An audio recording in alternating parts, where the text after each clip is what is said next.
Welcome back to the Scarlet Faithful podcast. I'm your host, Aaron Breitman, episode 92 on Wednesday, June 14th, excuse me. The days are just rolling by, Flag Day, and wanted to cover a question that's kind of a hot topic right now. I get asked about a lot, is the shoe deal with Rutgers and Adidas. It was a 6-year contract that began in 2017 when Rutgers switched from Nike to Adidas, and the contract is running through the end of next school year. So by the end of 2023, 2024, so basically a year from now, the contract's set to expire. There's been a lot of speculation, a lot of questions, a lot of opinions. Credit to the Knight Report. Richie Schneiderite has been kind of intermittently updating this and had mentioned on a recent podcast, I can't remember which, that he believes Rutgers is negotiating or working on a 2-year extension with Adidas. So, few thoughts on all this. First off, looking back at quotes from athletic director Pat Hobbs back when the deal was signed, the deal itself was not a huge deal for Rutgers, but I think we have to remember back then what kind of the current state of the athletic department was like. If you remember, basketball had not even taken off really under the Steve Peichel era. We hadn't even had MSG yet with Corey Sanders and the comeback against Indiana and all that. So this was, 6 years ago. It could have been 100 years ago in terms of dog years, in terms of progress for Rutgers athletics. So completely different ground point for Rutgers at that stage. The shift to Adidas from Nike, was certainly came with, I think, some concern. Listen, Nike is the biggest shoe brand there is. It's what most high school kids, student athletes, even in high school, the influence that Nike has a tremendous influence. So Rutgers with Adidas, if they do this 2-year extension, if that does come to fruition, I think that's an interesting framework. If you look back at some of Hobbs' comments when the contract came out 6 years ago, he did say to the extent of basically he hopes that this relationship is long lasting and it leads to an extension, kind of a contract negotiation down the road when Rutgers is in a better financial position. Well, that's definitely the case. Just look at basketball, just in terms of its appeal, its success. I think that Rutgers is in a better position, first and foremost because of basketball, but as an athletic department, you have all the practice facilities. Rutgers athletics, the stock is in a much better spot than it was 6 years ago. It's not where we want it to be, and it's probably, there should be no delusions of grandeur that, Rutgers is all of a sudden a top tier athletic school from a branding standpoint. That's just not the case. But I do understand and think there is value in, you're with Adidas, you've been with Adidas, your deal was not overwhelming in terms of the numbers. We're talking about annual financial commitment from Adidas, in the hundreds of thousands, not in the millions. They have different tiers. It was not considered a tier 1 deal. But now Rutgers is getting better. And Rutgers definitely, I shouldn't say definitely, but I would think that Rutgers has more value to Adidas than it does Nike. Nike has so many different markets, so many different reaches across multiple sports. Adidas doesn't have that many schools in this region in the Northeast. And Rutgers is getting better, right? The Rutgers is in the Big Ten. The world of college athletics is changing again with conference realignment. Rutgers is about stable as they can be. They're more stable than they were 6 years ago, just in terms of success that's had, the infrastructure that's been built. The brand is better, right? So I do think it makes sense for Pat Hobbs to have complete conversations with Adidas to see where it could lead, right? I don't think there's really a question of if you had your choice. I think you'd probably want Nike over Adidas, and that's not to say like an equal. I guess yeah, if it was an equal contract, right? I think Nike just has better appeal across the masses and across recruits, and for sure in basketball, Nike is the bigger, better brand.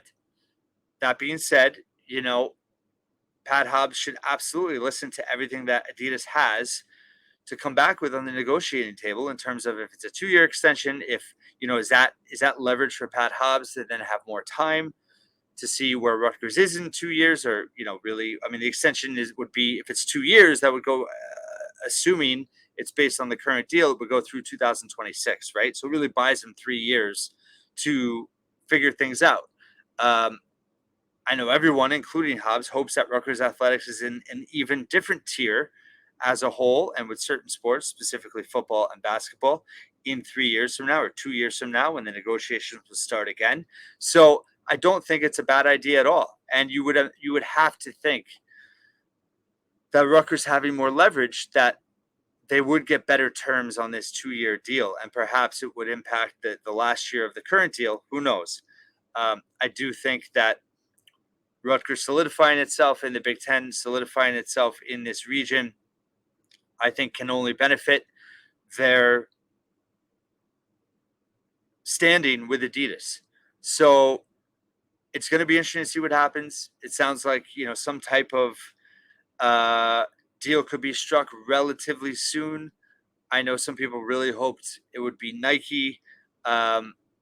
But I think it would be telling if it does come down to a 2-year extension that Hobbs is still working it, that he's not, it's not a long-term deal, and he's still keeping his options open while solidifying the near term and making a positive deal in the short term, but also still pointed towards the future, looking at the long term, and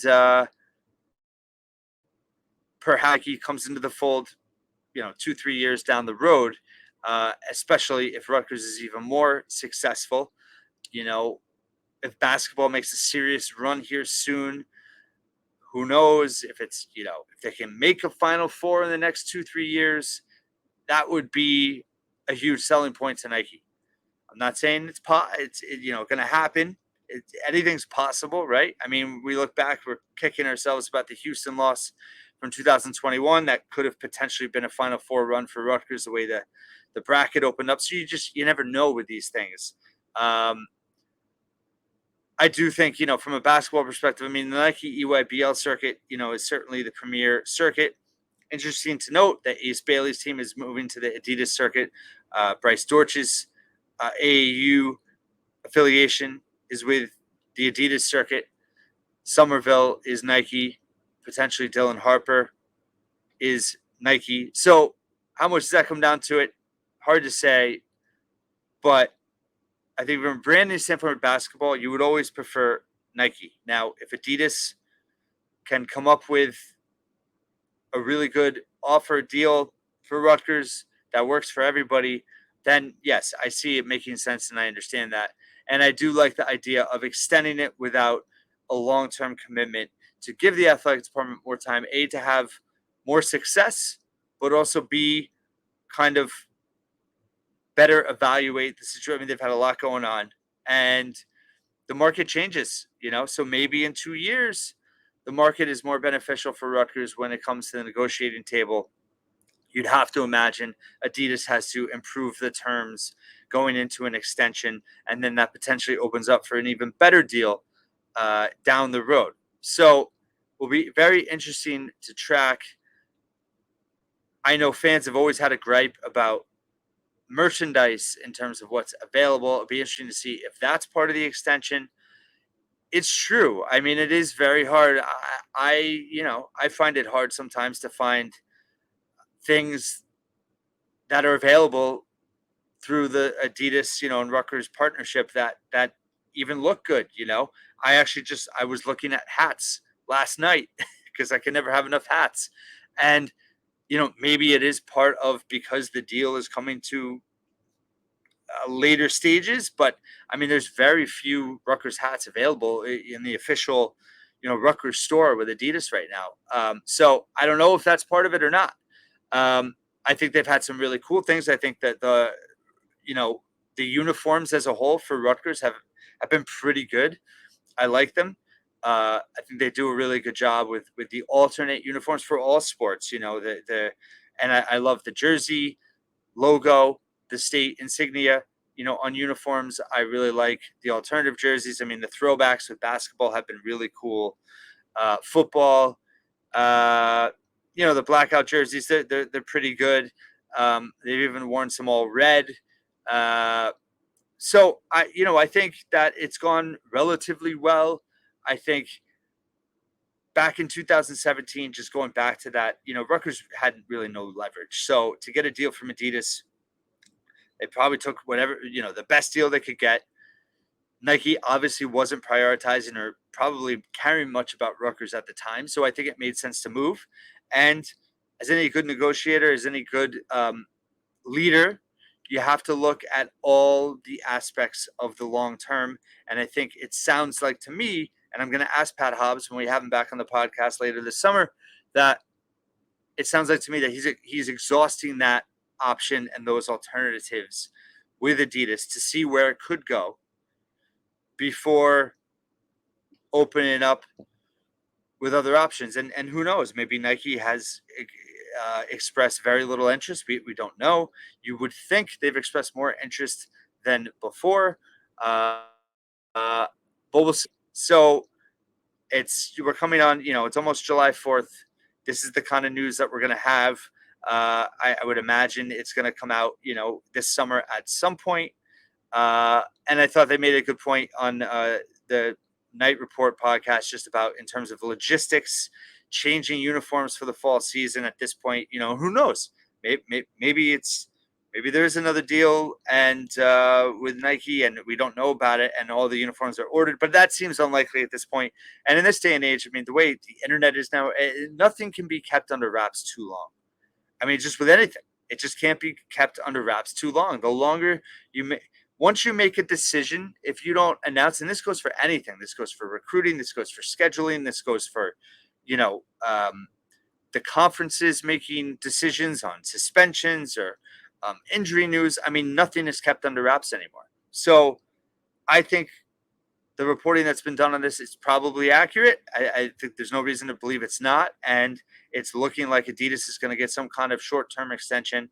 And I'm curious, obviously, as to what that will be and what the long-term implications of that are. Lastly, another thing I get asked about all the time is facilities. The updates with the practice facility for football, which we all know Schiano made a huge priority in his negotiations when he came back, December 2019. And then also the upgrades with Jersey Mike's Arena. I did write an article.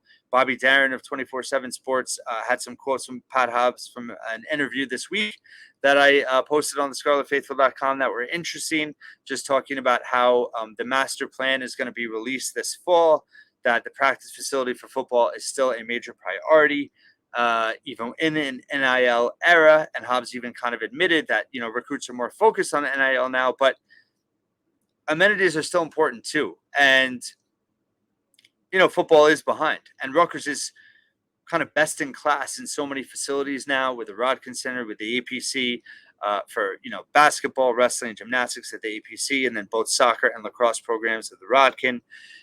You want football to get, up to speed. I mean, that Northwestern facility that was built is just unbelievable. So that's it. That's kind of a conference peer, I would say, in terms of the Big Ten. And you want to be baseline there at a bottom line. And the fact that Rutgers is ahead of the game in so many other sports now with facilities, you want to get football up to speed. So there's going to be fundraising efforts and all that. That will be interesting to watch. Fundraising efforts for facilities, fundraising efforts for NIL. So that'll be a little juicy, but we'll see what comes from that. But also the Jersey Mike's Arena, got some information from him in terms of adding amenities there and adding a revenue stream and adding opportunities to use Jersey Mike's Arena, aka the Rack, for other events, non-Rutgers sports affiliated. I think he specifically mentioned comedy shows. Who knows if they're going to be able to do concerts there, but that also makes a lot of sense too. So again, I know Pat Hobbs is an easy target for some at times, but both of these to me sound like a sound decision maker behind the wheel from a business perspective that is focused on Rutgers' long-term future. More to come on both. Thanks for listening and watching once again, and check out all my coverage at thescarletfaithful.com, and I will talk to you tomorrow.